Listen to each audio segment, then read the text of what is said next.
త్రిశూల వ్యూహం ఇది ప్రకటించారు.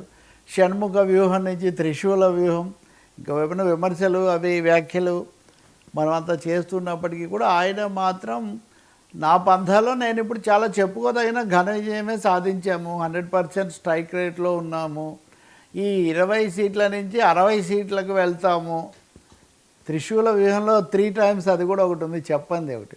కాబట్టి 60 సీట్లకు వెళ్తాము, అన్ని తరగతులను కూడా ఆకట్టుకుంటాము, ఇంకోటి ఎవరినైనా ఉపేక్షించమని ఈ పద్ధతిలో పిఠాపురం మీద కూడా మొన్న చాలా ప్రత్యేకమైన శ్రద్ధ పెట్టి నాగబాబు, నాదెళ్ల మనోహర్ సహా అందరినీ కూడా అక్కడ కూర్చోబెట్టి చాలా తీవ్ర స్థాయిలోనే దాన్ని సమీక్షించి దాన్ని ఒక పునాదిగా దాన్ని అలా కాపాడుకోవాలని, అంటే ఒక విధంగా చెప్పాలంటే ఈ ఏడాది పావు అది అయిన తర్వాత ఇప్పుడు మరింత పటిష్టం చేసుకోవాలి, పార్టీకి ఒక క్రమ పద్ధతి రావాలి అనే నిర్ణయానికి వచ్చినట్టు కనిపిస్తుంది.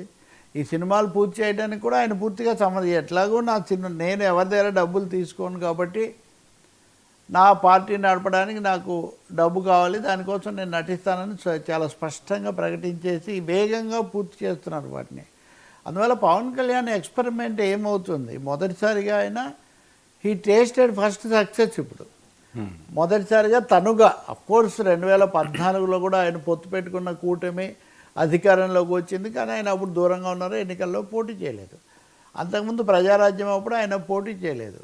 అంటే ఇప్పుడు వ్యక్తిగతంగా కానీ పార్టీ పరంగా కానీ 2024లో జనసేన అని మొదటిసారిగా చాలా పెద్ద ఎత్తున విజయం సాధించి ఉప ముఖ్యమంత్రి అంటే ఒకటి విజయమా కాదా అని ఎవరన్నా అంటే ఖచ్చితంగా ఒక రాజకీయ పార్టీకి ఎన్నికల్లో పోటీ చేయడం మొదలుపెట్టి 10 ఏళ్ళు అయితే రెండో ఎన్నికల్లోనే ఉప ముఖ్యమంత్రి పదవి రావడం అనేది ఖచ్చితంగా పెద్ద విజయమే. అది ఘన విజయమే, రికార్డు విజయం అని కూడా చెప్పొచ్చు.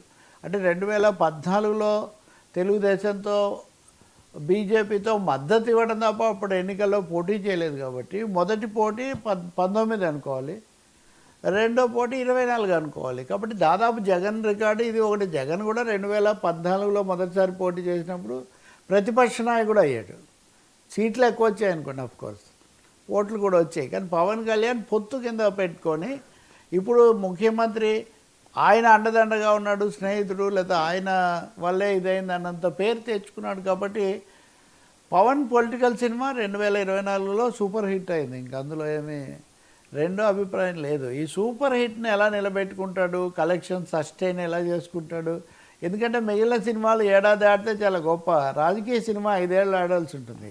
5 ఏళ్ళు ఆడి మళ్ళీ రీరన్ రాగా రిపీట్ రన్ కూడా తెచ్చుకోవాల్సి ఉంటుంది సినిమా భాషలో చెప్పాలంటే. ఇంకా రాజకీయంగా చూస్తేనేమో 15 ఏళ్ళు ఈ కూటమి కొనసాగాలి అని చెప్తున్నారు.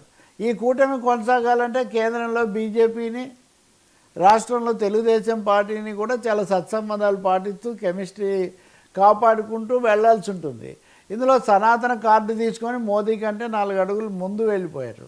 చంద్రబాబు నాయుడు ఆయన అనుభవం ఈ ప్రభుత్వమే 15 ఏళ్ళు ఉండాలని చెప్పడం ద్వారా తెలుగుదేశం కూడా ఇక్కడ ఉంటుంది, దీన్ని బలపరుస్తాము అన్నటువంటి హామీ కూడా ఇక్కడ ఇస్తున్నారు.